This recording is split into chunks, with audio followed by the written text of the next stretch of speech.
Okay, good day. This is Civil Math Page. I'm Engineer JC. So, pag-usapan natin yung internal stability. So, isa ito sa mga uh, inaalam natin bago tayo mag-start to know if our structure is determinate or not. Okay, so kailangan natin malaman kung internally stable ba siya o hindi. Okay, so papaliwanag muna natin kung anong ibig sabihin ng internal stability.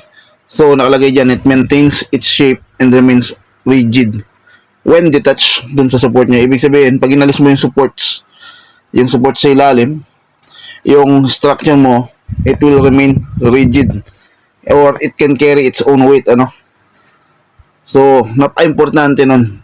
For example, imaginein mo, yung pundasyon mo, biglang nag-fail. Then, hindi internally stable yung structure mo. So, biglang magko-collapse yan. Even if it is under just its own weight.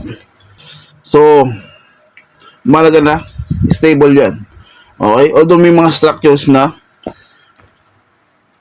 minsan, may mga structures na nag-require ng internally unstable na structure. Okay? Tapos, nilalagyan na lang ng supports, enough supports to support the structure. Okay? Ang problema doon, for example, magkakaroon ng internal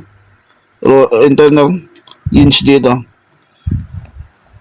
Siyempre, magkakaroon na ng pre-rotation dyan.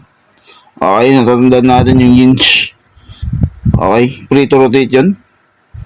Kaya wala siyang resistance sa rotation. Kaya ang reaction mo, pag hinge yung support mo, is vertical and horizontal lang, So, wala ka reaction no rotation kasi free to rotate yan. So, ibig sabihin, yung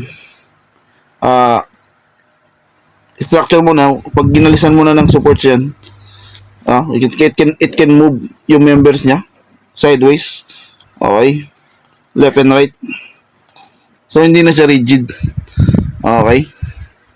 Although it's still solvable, Ang nangyayari lang dito is nagkakaroon ka ng more unknowns kasi i-adjust mo yung support mo. Okay, to have more resistance, to madadagdagan yung nire-restrain mong forces or movements.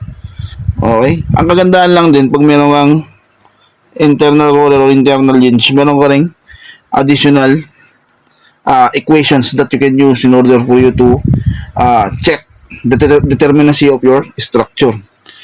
Okay? So, yun lang naman. Internal stable lang yan. Internal stability. Pag magsasolve tayo dun sa mga next topics, so, babanggitin natin dun kung internal stable yung structure. And, siyempre, alamin natin internally stable din ba siya.